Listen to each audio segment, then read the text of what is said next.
Soy Fernando Díaz Villanueva, hoy es 4 de marzo de 2020 y esto es La Contracrónica.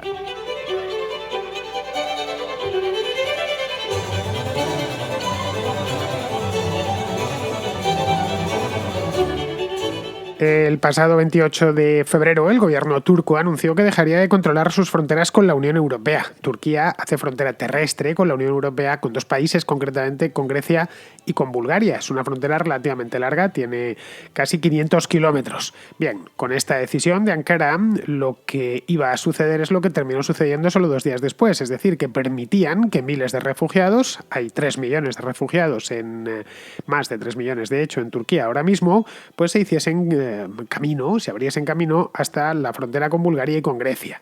Tras la crisis de los refugiados del año 2015, Bruselas acordó con Erdogan que no podía volver a repetirse, algo así que tuvo tanto impacto dentro de la Unión Europea, un impacto tan sentido que todavía hoy lo percibimos. Bien, pues que esto no se volviese a repetir, no tuviésemos un episodio que parece un episodio similar, y a cambio le ofreció ayuda económica, es decir, dinero contante y sonante que Turquía ha estado recibiendo para mantener a todos esos refugiados. Pero la situación actual de Turquía no es la misma. Han pasado 4 años desde que se cerró ese acuerdo, esto fue en 2016. El país no termina de superar la crisis económica en la que lleva sumergido desde hace ya 3 años y, para colmo de males, la política exterior expansiva del gobierno turco, del gobierno de Erdogan, en Siria básicamente, aunque también en Libia, ha terminado haciendo saltar este equilibrio en el que, más o menos, un equilibrio precario en el que vivía Turquía allá por 2016. De modo que, en una huida hacia adelante, un acorralado Erdogan ha ocasionado una nueva crisis, o por lo menos lo ha intentado. Pero esta vez la Unión Europea estaba ya precavida. Tanto Grecia como Bulgaria han cerrado a cal y canto sus fronteras. Uno tiene 200 kilómetros y el otro unos 250 kilómetros de fronteras terrestres, estoy hablando, frustrando de paso el plan de Erdogan de involucrar a la Unión Europea en sus problemas en Siria y en Libia. 2 trampas en las que se metió él solito y de las que no podrá salir fácilmente.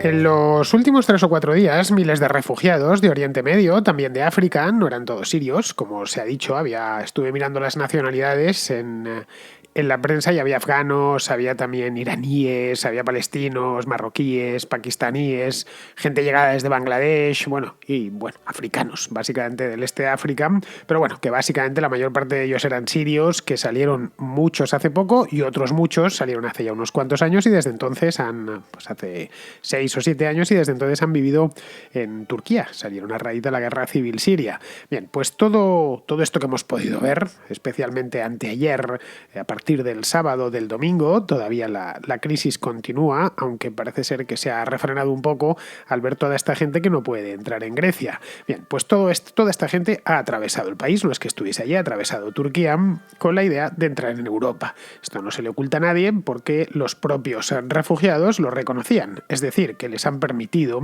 atravesar Turquía sin problema. No ha sido un movimiento de motu propio, que emprendieron un camino, formaron una columna como esta de los centroamericanos. Estas de los centroamericanos que hemos visto a lo largo de los últimos 2 años. En este caso ha sido un movimiento o una columna formada por el propio gobierno turco, auspiciada por el propio gobierno turco, con la idea de atacar la frontera de Grecia y en menor medida la de Bulgaria, porque la de Bulgaria tiene una valla muy alta y estaba muy bien vigilada. En cambio, Grecia y Turquía les separa básicamente un río.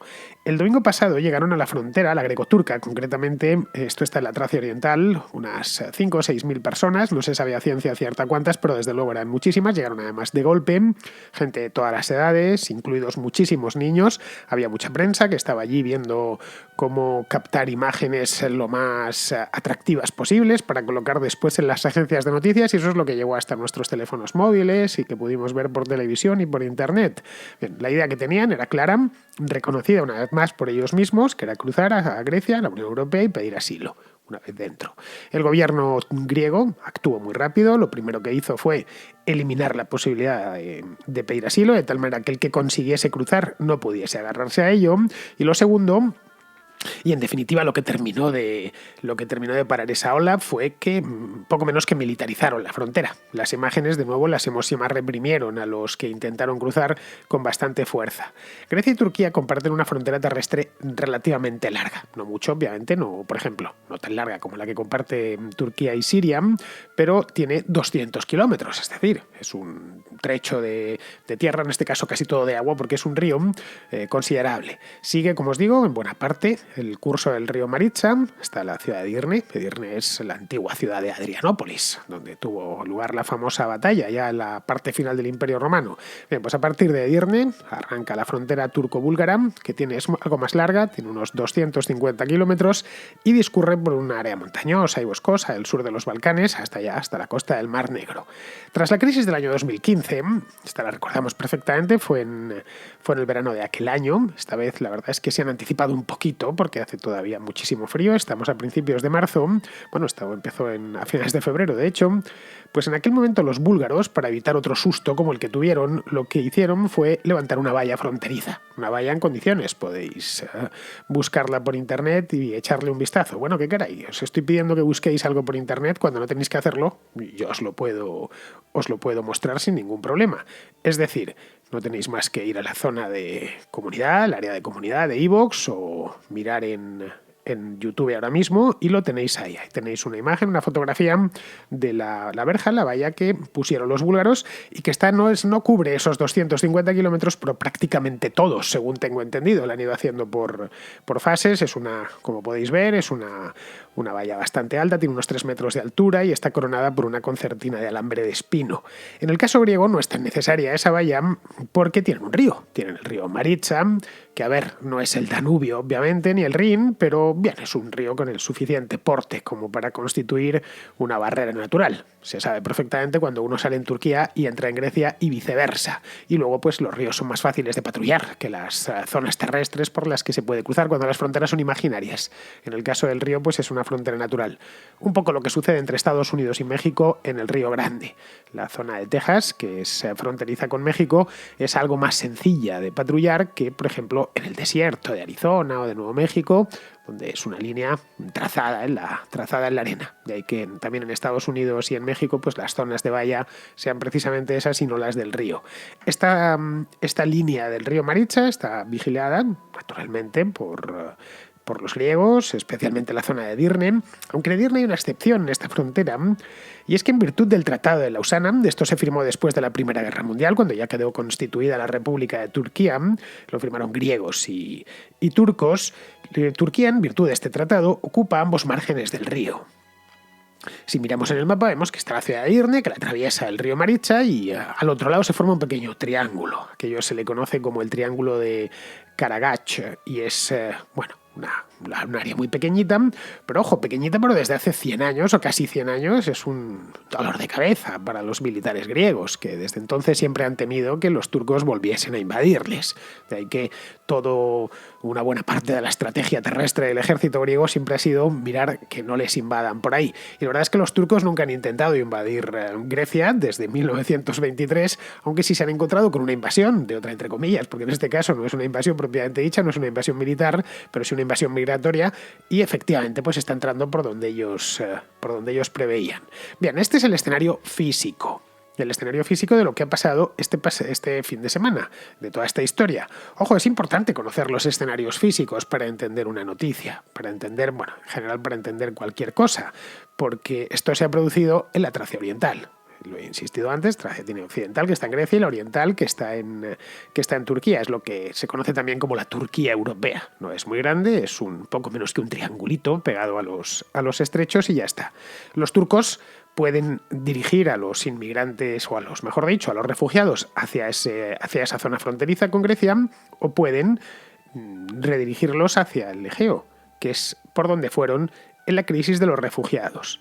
Hay algunas islas griegas, podemos pensar, bueno, el Egeo no deja de ser, es un mar pequeñito al lado si lo comparamos con un océano, pero claro, para un pequeño cayuco, una embarcación de estas precarias e inestables, pues es un señor mar. ¿Cómo van a cruzar desde la costa de Anatolia hasta Grecia, hasta la península griega? Entre medias hay miles de islas y algunas de ellas están realmente cerca. No hay más que visitar la costa de Turquía y darse cuenta. Para ir a Kusadasi, por ejemplo, desde Kusadasi se puede ver perfectamente, casi que la puedes tocar, la isla de Samos. En concreto es la que se ve desde Kusadasi. Pero hay otras más, ¿eh? Kios también está muy cerca de la costa turca, Lesbos y bueno, Samos. Samos es la más cercana de todas. Samos está a menos de 2 kilómetros, poco más de 1,5 kilómetros desde ambas líneas de costa. Vamos, que poquito, con unos prismáticos puedes ver, desde Turquía puedes ver a los griegos y viceversa. Kios está aproximadamente unos 7 kilómetros y Lesbos a unos 9 kilómetros. Los estrechos entre estas islas griegas y la costa turca están, sobre todo desde el año 2015, están en constante patrulla por parte de la Armada griega y claro, hoy por hoy no es tan fácil atravesarlos como lo era en aquel entonces. Habría, por lo tanto, y creo que esta es la pregunta para entender esto que ha sucedido, que está sucediendo, de hecho, y es que habría que preguntarse por qué Erdogan se ha metido en esto solo 4 años después de llegar a un acuerdo con la Unión Europea.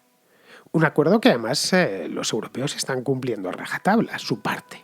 La parte de los europeos era dar dinero y lo están dando sin problemas. Hasta el momento han entregado aproximadamente algo más de la mitad de lo que prometieron en 2016 y no han puesto ninguna pega a seguir entregando el resto.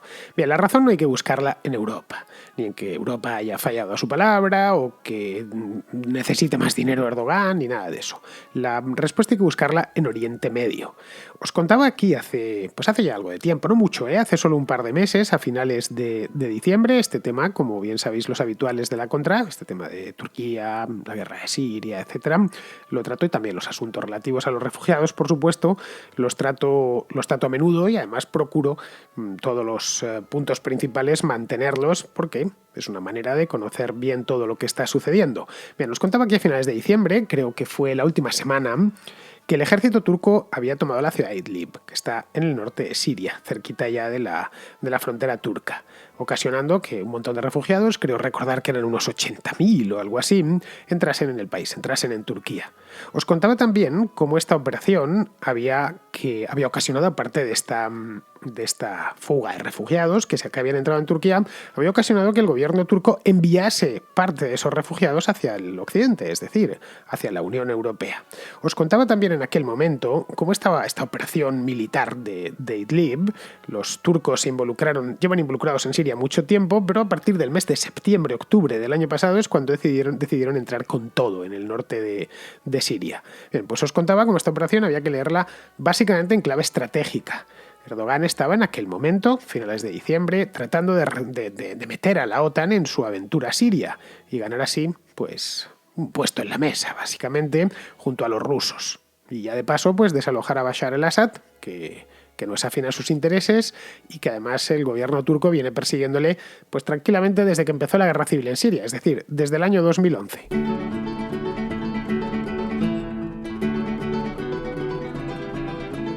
Pero la OTAN ha dejado solo a Erdogan. Ni Estados Unidos ni la Unión Europea, por supuesto, están interesados en buscarse problemas allí, en Siria. Un tema que se ha enquistado al final, que ya va para 10 años de guerra.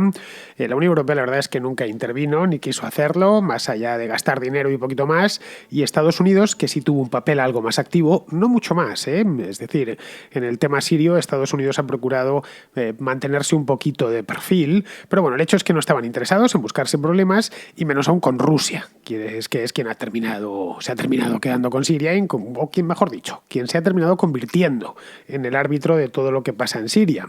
Así que, a pesar de la bravuconería y de la insistencia de Erdogan con sacar de Damasco a Bashar al-Assad, Putin ha terminado imponiéndose, lo cual era también previsible habida cuenta del tamaño del ejército de los turcos y del tamaño del ejército de los rusos, y sobre todo lo que se despachaba desde un punto de vista estratégico, y más aún teniendo en cuenta que el gobierno sirio, hay dos gobiernos sirios, hay tres mejor dicho, como bien sabemos, el gobierno sirio de al-Assad pues estaba del lado de los rusos. Esto, evidentemente, lo que nos ha llevado es que Putin ha terminado imponiendo a Erdogan sus propias condiciones y le ha dejado sin opciones. Bueno, mejor dicho, la única opción que tenía era buscar desesperadamente la ayuda occidental, tal y como os contaba aquí en diciembre.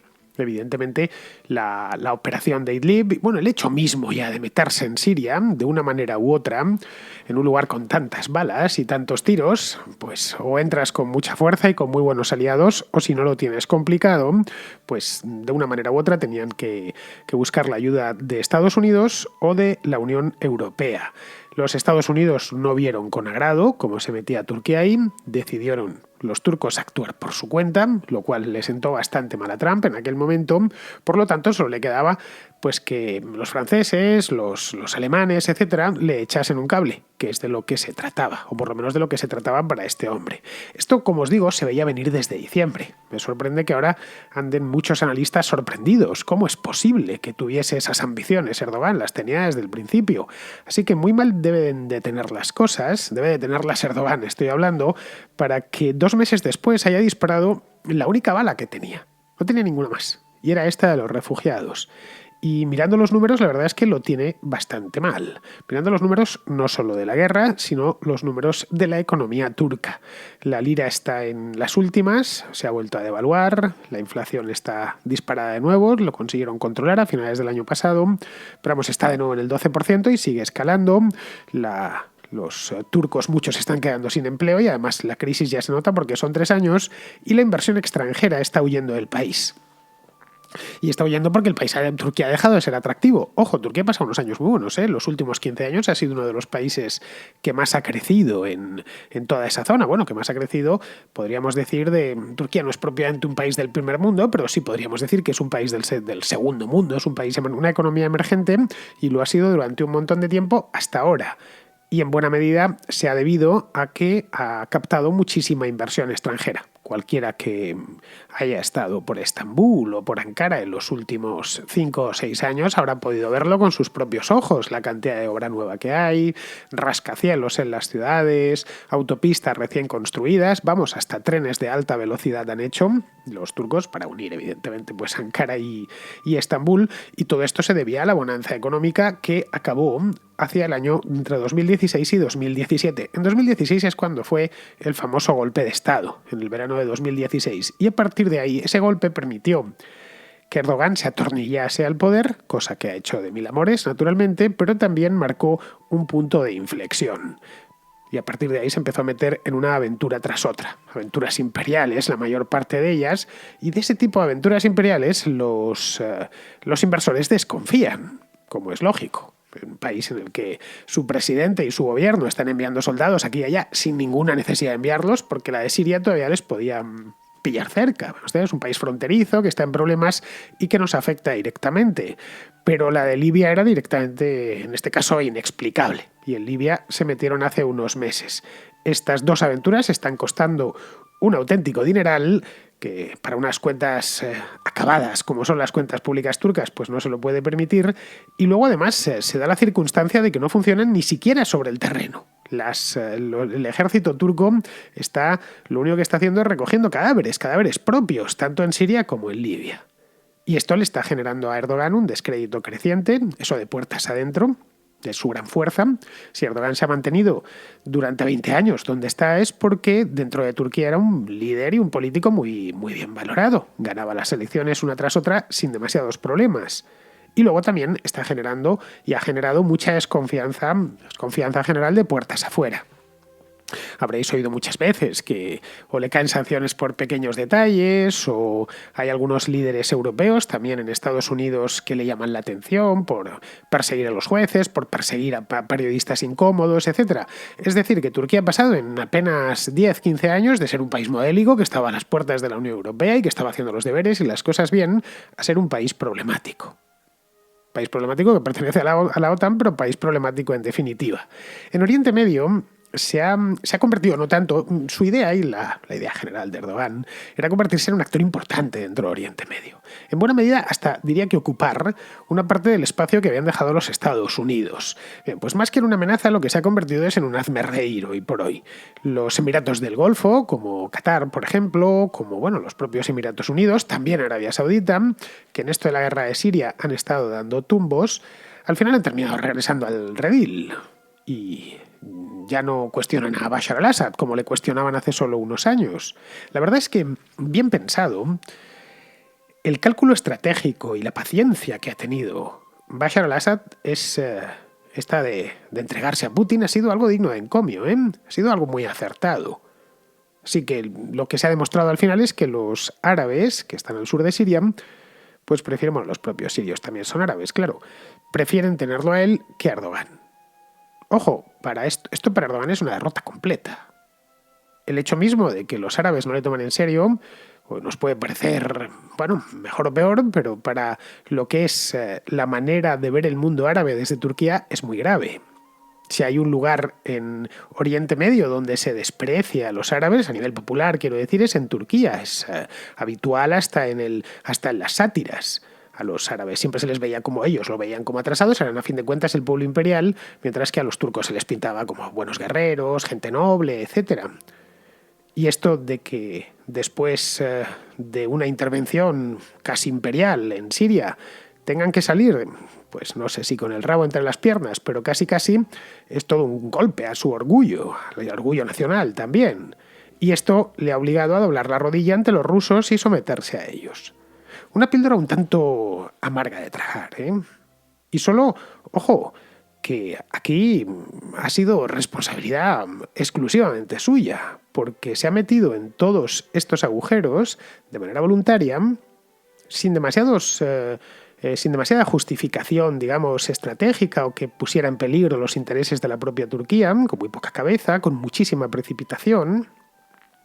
La respuesta también ha sido precipitada, esto de disparar la única bala que tiene y dispararla de mala manera, y contra los únicos que podían echarle una mano. Es decir, enviar 10.000 refugiados a la frontera greco-búlgara para asediarla como si fuesen un ejército invasor, pues la verdad es que no parece la mejor de las formas para llamar la atención y pedir ayuda. Porque el principal problema de Turquía no son los 3 millones de refugiados que tiene actualmente. Ojo, es un número que permanece estable desde hace 3 o 4 años, no es que hayan entrado muchos más. Su problema principal son los líos militares en los que se ha metido su gobierno. Además, aproximadamente un tercio de esos refugiados viven en campos habilitados al efecto, campos que están cerca de la frontera entre Siria y Turquía, de cuyo mantenimiento se encarga el gobierno turco, que ha recibido hasta la fecha más de 3.000 millones de euros para mantenerlos. Y seguirá recibiendo dinero, ¿eh? Porque en 2016, en aquel acuerdo que tuvo con Bruselas, le prometieron 6.000 millones de euros. Dinero que, por supuesto, le van a dar porque no es mucho para los presupuestos europeos y a cambio compran tranquilidad. Ojo, es una cantidad respetable, aunque a los gobiernos europeos les parezca poco. De 6.000 millones de euros, es para que nos hagamos una idea, es más o menos el equivalente a las remesas que envían los inmigrantes guatemaltecos desde Estados Unidos todos los años. Es un dineral y supone para economías como Guatemala, El Salvador, Honduras, etc., suponen una inyección, la fundamental. Sin ellas, los países terminarían quebrando. Evidentemente, Turquía es un país mucho más grande, pero aún así, que te entreguen 6.000 millones es muchísimo dinero. Pero no es dinero lo que quiere Erdogan, como os decía antes. Quiere que le ayuden a salir del atolladero en el que se ha metido. Tiene oposición dentro del país, una oposición que crece además y que gana fuerza. En el mes de junio pasado, los socialdemócratas del CHP le arrebataron la alcaldía de Estambul, que era una ciudad muy fetiche para el propio Erdogan. Tiene problemas económicos, como ya hemos visto. Tiene unas guerras desastrosas y tiene luego unos aliados a quienes ha defraudado. Y los ha defraudado tantas veces que ya no le prestan oídos. Esta mini crisis de los refugiados es solo un síntoma de que la olla a presión turca puede estallar en cualquier momento. Eso sí, no debería hacerlo bajo ningún concepto. Turquía es demasiado grande e importante como para desequilibrarse. Así que si Erdogan es hábil, y yo creo que es un tipo hábil, ningún patoso se pasa 20 años en la presidencia, ha de pensar ya en la supervivencia y algo que le permita restañar heridas. Es decir, debe retirarse de Siria y hacerlo de una manera que no quede demasiado mal, llegar a un acuerdo lo antes posible con los rusos, y en ello está, y destensar la situación con la Unión Europea, que es su principal socio comercial y quien finalmente podría tenderle la mano. Todo lo que no sea hacer eso le conduce directo al matadero.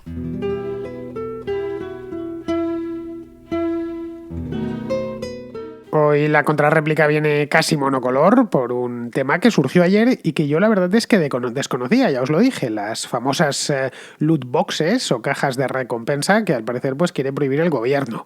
Son un total de 3 las notas de voz que vamos a escuchar. La primera es de Luis, de Almería, la segunda de Pablo y la tercera de Daniel. Muy buenas, Fernando. Lo primero, felicitarte por tu programa y luego me gustaría hacer una aclaración sobre el tema de las loot boxes que se habló en el programa del lunes. Esto de la regulación de las loot boxes o cajas de botín en español, como se dice, no es algo nuevo. Ya hubo bastante polémica hace un año o dos, incluso creo que en algún país de Europa ya se ha tomado carta en el asunto.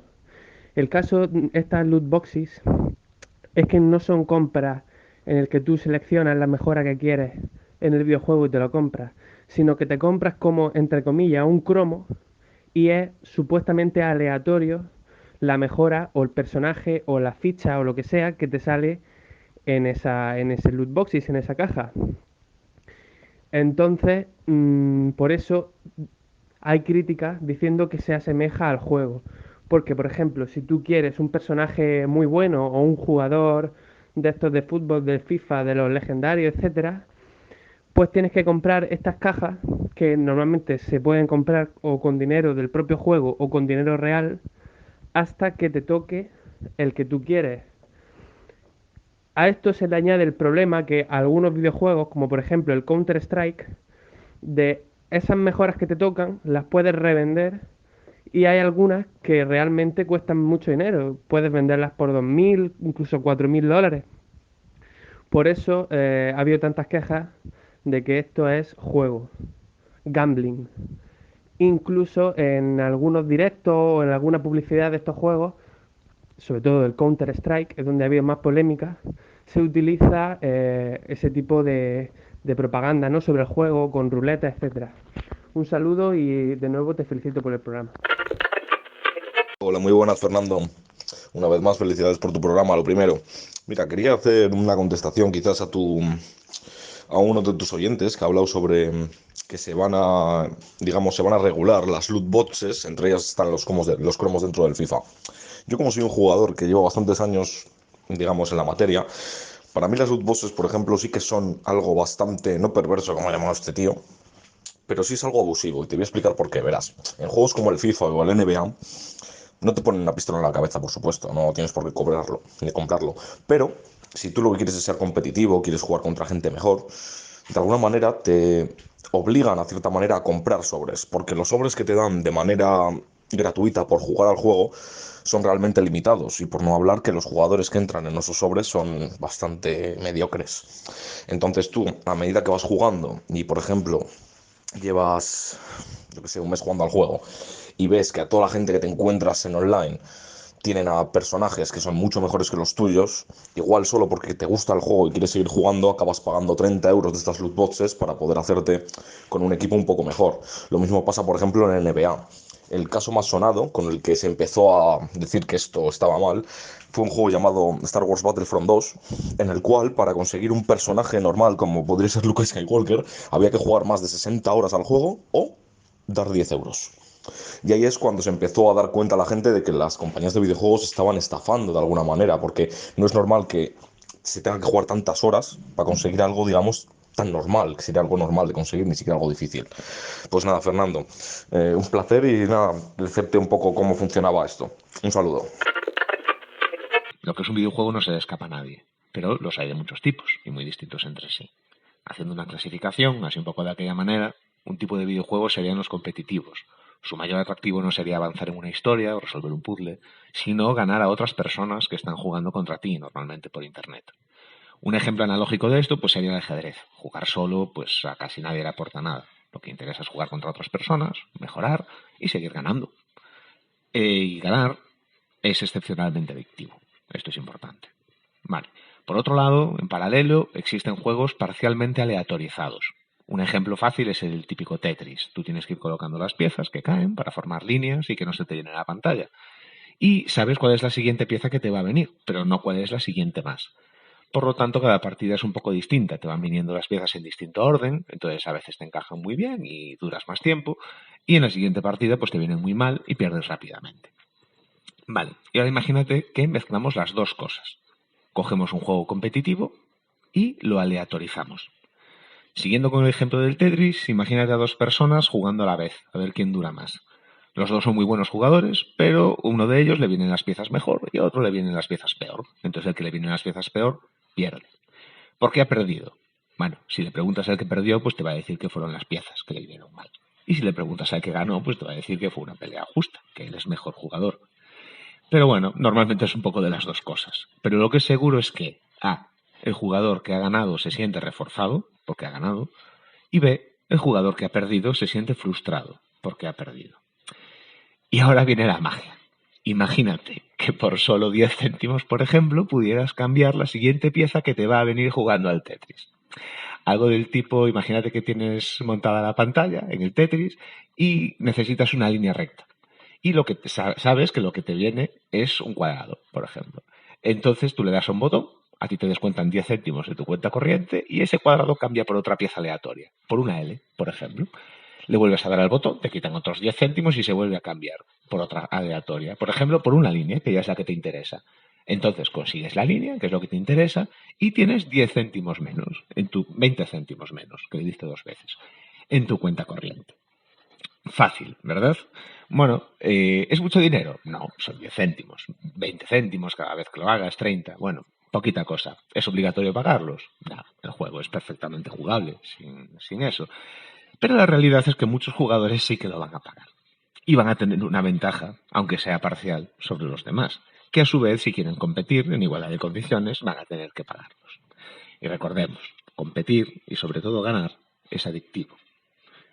Vale, pues de forma muy simplificada estos son las loot boxes. Paquetes de ventajas aleatorias que los jugadores pueden comprar aparte del juego, como extra. No es obligatorio hacerlo para jugar, pero normalmente está altamente incentivado por el propio juego. A ver, el tema es más complejo, eso sí. Hay juegos en los que las cajas de botín, las loot boxes, son con cosas solamente estéticas.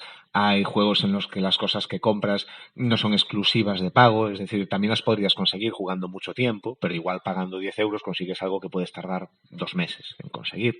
En fin, es un tema bastante más complejo. Aquí lo hemos simplificado simplemente, pero lo que sí que está claro, hay 3 puntos comunes. 1, son cosas aleatorias que cuestan dinero, de verdad, ¿vale? 2, es un ambiente competitivo que incita al consumo. Y 3, son chavales de 16 años normalmente, 17, con acceso a la tarjeta de crédito de sus padres. Vale, este es un debate bastante antiguo en el mundo gamer y yo la verdad es que mi opinión la tengo ya formada desde hace tiempo. Yo en ningún caso prohibiría las loot boxes, pero tratarlas a nivel legal como si fueran un juego de azar no me parece descabellado. Es decir, es que, a ver, son juegos de azar. Solo que este juego, si ganas, no te devuelven tu dinero con un poquito más, como si apostaras por un caballo en el hipódromo, sino que te dan ventajas al azar en un videojuego. Pero bueno, yo creo que loot boxes sí, sin problema, pero tributando impuestos como un casino y para mayores de 18 años. En fin, no sé si en ese contexto tu opinión del tema ha cambiado en algo con respecto a ayer, pero bueno, es un poco lo que quería aportar. Muchas gracias por el programa, Fernando. Un abrazo. Bueno, mi conocimiento del mundo de los videojuegos es muy pequeño, no por nada, sino porque no juego a los videojuegos. A ver, jugaba cuando era niño, pero dejé de hacerlo cuando dejé de ser niño. Alguna vez, ya siendo más mayor, he jugado a alguno de esos que se llevaban hace muchos años de estrategia en tiempo real, pero vamos, que sin demasiado convencimiento, si os soy sincero, no me gustan mucho los videojuegos, así que sobre juegos en sí no sé, no puedo hablar, por lo tanto, pero vamos, me ha quedado ya bastante claro qué es esto de las loot boxes. Hay que ver lo que aprendo con vosotros. Bien, por lo que veo es una especie de ingreso extra, bueno, no es una especie, es un gran ingreso extra que tienen y muy, muy sustancioso que tienen los que se han montado los estudios de los videojuegos. No les podemos culpar por ello, ellos hacen videojuegos para ganar dinero, no para que disfrutemos, lo que tratan, bueno, para que disfrutéis, porque yo jugar no juego, para lo que trata es que disfrutéis y bueno, ya de paso disfrutando pues sacar algo de dinero. Entiendo que si un estudio de videojuegos entrega al mercado un videojuego aburrido, pues no podrá hacer mucho dinero. Pasa lo mismo que con las películas. Vamos. Bien, esto es algo se me parece, por lo menos según me lo habéis explicado, se parece mucho al esquema tarifario de las compañías aéreas de bajo coste, tipo Ryanair, por ejemplo. Tienes la tarifa base, que por lo general suele ser muy barata y es la que te muestran en la publicidad, y luego a partir de ahí tienes ya extras, hay que ir apoquinando dinero, como, qué sé yo, el poder llevar equipaje, el embarque prioritario, la elección de asiento, etc.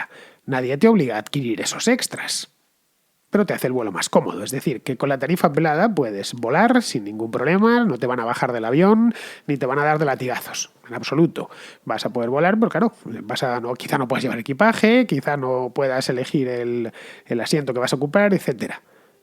Es efectivamente pues una perrería, todo hay que decirlo, porque todos alguna vez hemos volado en líneas aéreas de bajo coste. Es decir, una cosa que te hacen, pues porque al final luego ves que el vuelo a Londres que ibas a reservar y que te lo vendían a 89 euros, pues termina costándote 129 o 139 euros. Pero claro, siempre puedes irte a otra línea aérea o directamente no ir. Nadie te obliga a volar con estos señores. Mientras esté debidamente informado y solo puedan comprarlo los mayores de edad, es decir, que no estén estafando a los niños, yo no le veo mayor problema, siempre y cuando esté claro. ¿Quieres conseguir una vida más? La compras. ¿Quieres ser un poquito mejor? Lo compras. Oye, pero es que eso, el juego entonces pierde atractivo. Pues no juegues, juega otro juego. Sí, será por oferta. Esto me viene a confirmar, esto del que me habéis contado, que si tienes hijos, no debes nunca dejarles la tarjeta de crédito a mano o metida dentro de la PlayStation, porque te pueden hacer un destrozo a la cuenta corriente considerable. Bien, vamos a seguir, no vamos con Pizarro, vamos con una cosa que me ha enviado Pizarro hoy. Bueno, me ha enviado también su comentario diario, pero junto a él me ha enviado una nota que me ha hecho mucha gracia. Vamos a escucharla. Hola, como estáis muy inquietos con esto del coronavirus, pues nos hemos puesto en manos de especialistas que nos han dado una charla esta mañana para que estemos todos tranquilos. Es el sommelier de un conocido restaurante y ha dicho que el coronavirus no soporta el alcohol, como todos los virus, como desinfectante que es. Entonces nos recomienda una botella de Albariño Rías Baixas a mediodía y una de Rioja por la noche, con la cena. Como por otro lado estamos en búsqueda de la vacuna, pues hemos inoculado el virus a un autónomo de Palencia que como buen autónomo pues ya está desarrollando los anticuerpos y en 7 días suponemos que ya podemos tener una vacuna para salvar al mundo de esta terrible pandemia. O sea que estad tranquilos, acordaos, una botella de Albariño, una de Rioja y confiemos en el autónomo que nunca nos ha fallado. Creo que voy a prescindir de ese remedio, casi que prefiero la gripe a tener que beber vino. Es algo que no me ha gustado nunca, así que empatizo plenamente con el coronavirus, entiendo que a él tampoco le guste. Bien, pues después de esta broma pasamos ya a Pizarro, que nos habla sobre la negociación entre el Reino Unido y la Unión Europea. Boris tiene que llevar al Reino Unido desde el pre-Brexit al Brexit consumado. Y el Brexit consumado es una situación necesariamente peor, porque implica trabas burocráticas y sobrecostes arancelarios. Vender este empeoramiento general y prolongado ante su parroquia solo puede tener un pase si se presenta como una bofetada a los continentales o como una bajada de pantalones de la Unión Europea por concesiones inusitadas. En todo caso, la realidad le va a atropellar como si fuesen mercancías. Así que estos previos al golpe son los últimos momentos de pavoneo que puede permitirse. Él sabrá. Un gran saludo de Pizarro. Pues queridos amigos, con esto, después de escuchar a Pizarro, pasamos ya al final del programa. Con esto terminamos la contracrónica de hoy y yo os emplazo a que regreséis por aquí mañana.